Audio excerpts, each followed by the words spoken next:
Subscribe कीजिए हमारे channel नूर रज़ा को और बेल आइकन को प्रेस कीजिए जिससे आपको हमारी न्यू वीडियो की नोटिफिकेशन मिलती रहे। इस पर खास तवज्जो। आराबी सवाल करते हैं, या रसूल अल्लाह,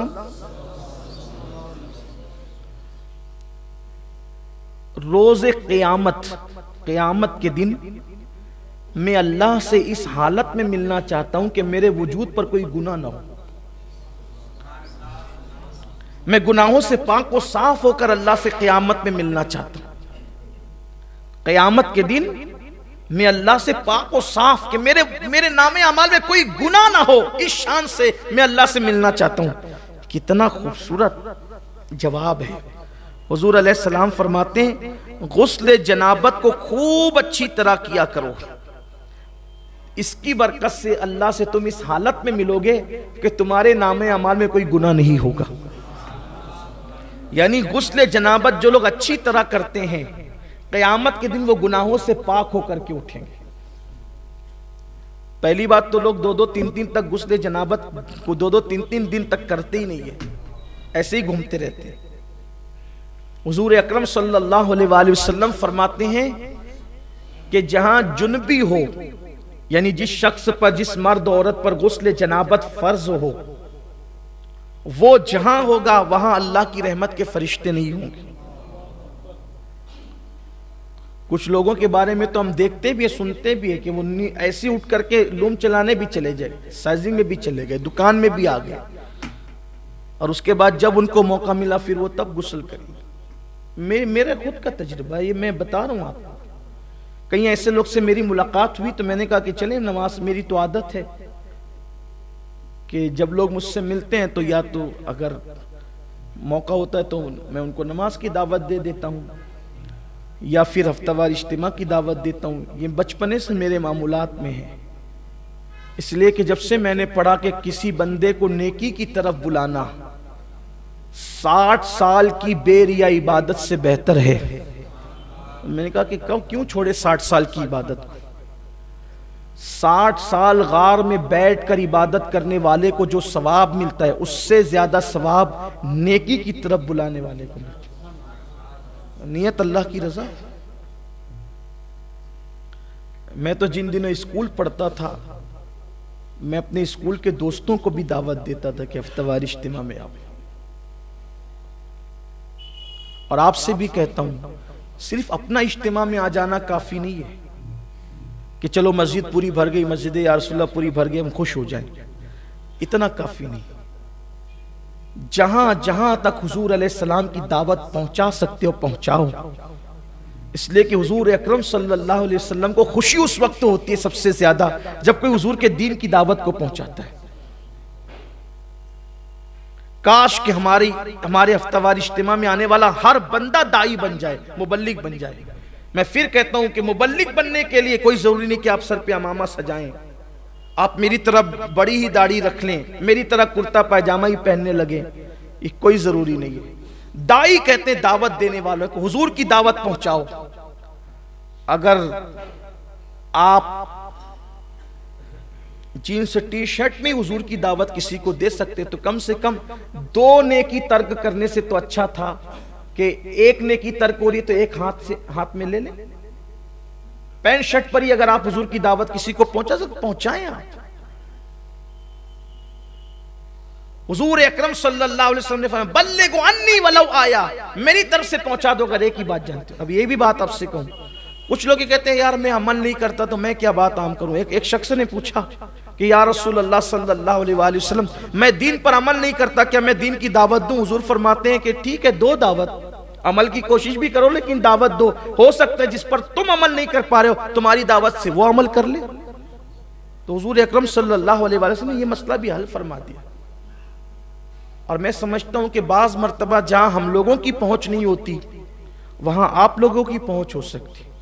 हमारे बेशुमार ऐसे हफ्तावार इज्तिमा में आने वाले हमारे अहबाब हैं कि जिनकी दावत पर वो तबका आया जिनको हम न ला सके। और अगर अपनी वजह से किसी की जिंदगी अल्लाह ताला संवार दे तो वही बंदा हमारे लिए निजात का जरिया बन सकता है। तो एक दिन मैंने अपने एक जगह में बैठा हुआ था तो मैंने उनसे कहा कि चलें नमाज पढ़ लेते हैं। और उन्होंने कहा आप जाएं। एक आप भी चलते तो अच्छा होता, मैं अकेला ही था।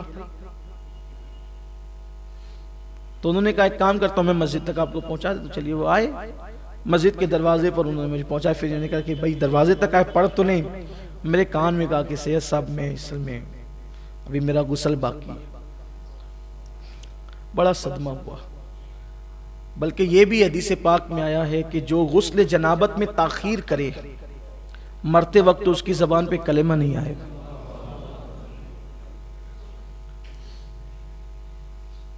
आदत बना लें, जब फारिग हों फौरन गुस्ल करें। हालांकि फज्र के वक्त तक इजाजत है, लेकिन फौरन करें, अपनी आदत बनाएं। मौलाए कायनात सैयदना अली करमल्लाहु ताला वजहुल करीम फरमाते हैं कि मैंने कभी जनाबत रात के अव्वल के हिस्से में नहीं की, हमेशा मैंने जनाबत रात के आखिरी हिस्से। मैं जनाबत सिर्फ समझाने के लिए कह रहा हूँ, वहां तक अभी बच्चे बहनें सब और लोग होते हैं, से समझाने के लिए। मैंने कभी जनाबत का मामला शुरू रात में नहीं किया, हमेशा रात के आखिरी हिस्से में किया।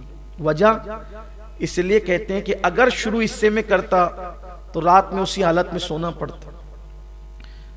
अभी तो बहुत आसानी है मेरे अजीजों, गीजर चालू करो और 5 मिनट में गुस्ल करके बाहर निकल जाओ, तो फिर भी लोग मलीछे जैसे बने रहते हैं, 2-2, 3-3 दिन नहीं नहाते। लेकिन वो वक्त, और वो भी अरब के अंदर, जहां तेल से भी महंगा पानी आज भी बिक रहा है। पेट्रोल वहां सस्ता है, पानी महंगा है अभी भी। तो समुंदरों का पानी उन्होंने काबिल इस्तेमाल बना लिया मशीनों के जरिए से, तो अब भी पानी महंगा है वहां। तो जब कुओं के जरिए पानी निकाला जाता होगा तो उस वक्त पानी की कितनी अहमियत होगी। तो मौलाए कायनात कहते हैं कि रात के शुरू हिस्से में जनाबत इसलिए नहीं की कि रात भर जनाबत की हालत में सोना पड़ता था, इसलिए मैं आखिरी हिस्से में जनाबत करता ताकि मैं नापाक ना रहूं। क्यों? अगर उसी हालत में मौत आ गई तो अल्लाह को मुंह क्या दिखाऊंगा। तो इसलिए अगर गुस्ल जनाबत फर्ज हो जाए तो फौरी तौर पर करें। हालांकि फौरी तौर पे फर्ज वाजिब नहीं है, फजर की अजान तक अगर वुजू करके सो जाए तो इजाजत है, लेकिन मौत का भरोसा क्या है। एक बात आपको बताऊं, गुस्ल जनाबत न करने का नुकसान कभी कितना बड़ा होता है। एक है शहीद हकीकी, एक है शहीद फिqही, और एक है शहीद हुक्मी। शहीद की 3 किस्म। शहीद हकीकी वो है कि जिसको मार दिया गया, जुल्मन मारा गया, अल्लाह की राह में मर गया, वगैरह वगैरह। अब उसको इतनी देर तक जिंदगी नहीं मिली कि एक नमाज का वक्त आ जाता, या वो एक लुकमा खाता, या वो वसीयत करता। ये सब अगर वसीयत कर लिया तो शहीद हकीकी ना रहा, फिqही हो गया।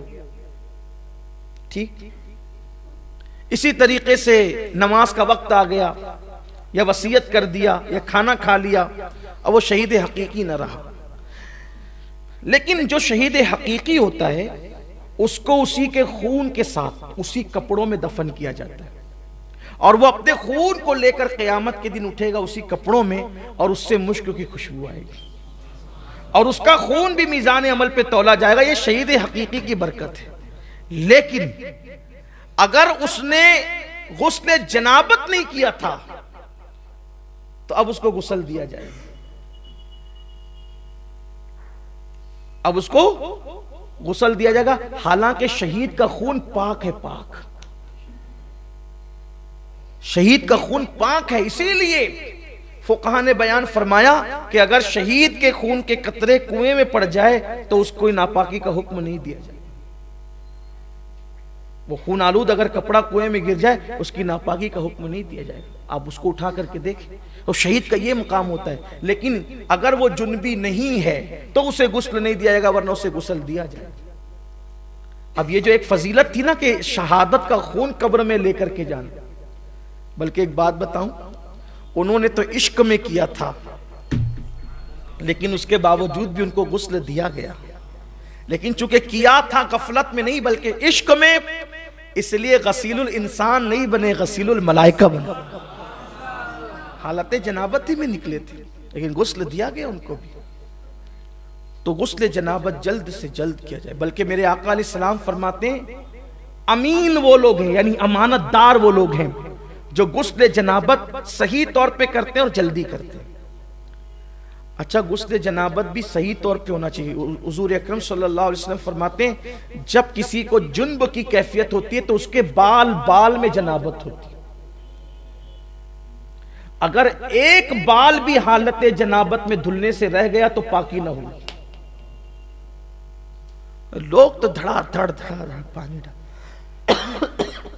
बदन पे पानी बहाने का नाम गुस्ल नहीं है। नाक की नरम हड्डी तक पानी चढ़ाना, गरगरा करके हलक तक पानी पहुंचाना अगर रोजे में नहीं है तो, और उसके बाद इस अंदाज से बदन पर पानी बहाना कि हर बाल से कम 3 कतरे पानी बह जाए, ये जरूरी होता है। फर्ज गुस्ल बहुत एहतियात से होना चाहिए, वरना गुस्ल बाकी रहेगा।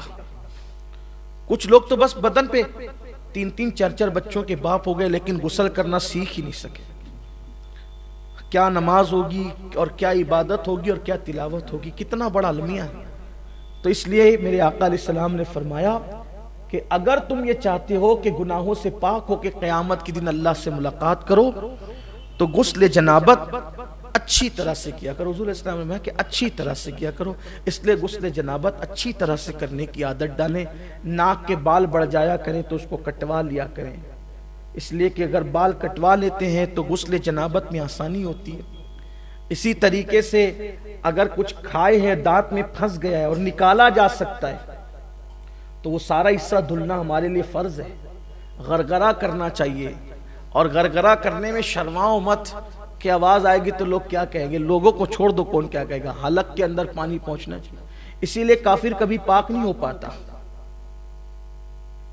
काफिर कभी पाक, क्योंकि वो नहा तो लेता है, पानी तो बहा लेता है, कभी कभी बेतकल्लुफ पानी पीने की वजह से उसका गरगरा भी हो जाता है, हलक भी धुल जाता है, बेतकल्लुफ पानी पीने। लेकिन नाक में पानी वो कभी नहीं पहुंचा पाता, क्योंकि नाक में पानी पहुंचाने का तसव्वुर सिर्फ इस्लाम में है। इसलिए काफिर कभी पाक नहीं हो पाता है गुस्ले जनाबत से, कभी पाक नहीं हो पाता। इसीलिए हमारे हुजूर मुफ्ती आजमीन का तकवा यह था कि कभी आप काफिर के हाथ की बनी हुई चाय भी नहीं पीते थे। हालांकि पी सकते हैं, लेकिन नहीं पीते, उनका मिजाज था। बल्कि उनका जिक्र आ गया तो एक बात याद आ गई। एक ऐसी खूबसूरत महफिल थी जहां हुजूर मुफ्ती आजम और मुहद्दिस आजम दोनों जमा थे। चाय आ गई, और चाय आई तो चाय रखी गई।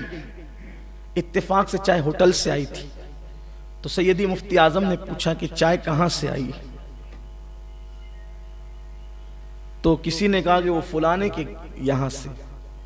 तो आपने फरमाया कि मैं काफिर के हाथ की बनी हुई चाय नहीं पीता। तो वो चाय उठा ली गई। चाय रखी थी सैयदी मुहद्दिस आजमीन के सामने, तो लोगों ने समझा वो नहीं पी रहे तो ये भी नहीं पिएंगे। तो सैयदी मुहद्दिस आजमीन रहमतुल्लाहि ताला से किसी का हुजूर मुफ्ती आजम चाय नहीं पीते। क्यों? का वो कहते हैं कि वो काफिर के हाथ की बनी हुई इसलिए वो नहीं पिएंगे। तो आपने फिर कप संभाल लिया, और कप संभाल कर उठाकर पीते हुए फरमाया, ये वो उनका तकवा था, ये उनका फतवा है। वो उनका तकवा था और ये उनका, और आपने पी लिया। पी सकते हैं, लेकिन सैयदी मुफ्ती आजमी रहमतुल्लाहि ताला अलैह नहीं पिया करते। इससे ये नहीं कि अब जो पीने लगे तो आप उसको जो वो टेढ़ी नजर से, नहीं, इजाजत है। लेकिन आप फरमाते थे, बल्कि उन्होंने ही लिखा ये बात जो मैंने अभी अर्ज की ना, कि काफिर कभी पाक नहीं हो पाता, क्योंकि नाक में पानी चढ़ा करके धुलने का तसव्वुर काफिरों के यहाँ नहीं है। बेतकल्लुफ पानी पीने से उनका हलक धुल जाता है। इसलिए आपसे कहता हूँ गुस्ले जनाबत सीखिए, और अच्छे से सीख करके गुस्ले जनाबत कीजिए। और गुस्ले जनाबत की बरकत भी बहुत ज्यादा है। जब कोई गुस्ले जनाबत करता है तो हर कतरे की तादाद के बराबर फरिश्ते पैदा किए जाते हैं, और वो फरिश्ते क़यामत तक उसके लिए मग़फ़िरत की दुआ करते हैं जिसने जनाबत का गुस्ल किया था। और गुस्ले जनाबत का पानी बतौर नेकी मीज़ान में तौला जाएगा। ये उसकी बरकतें हैं।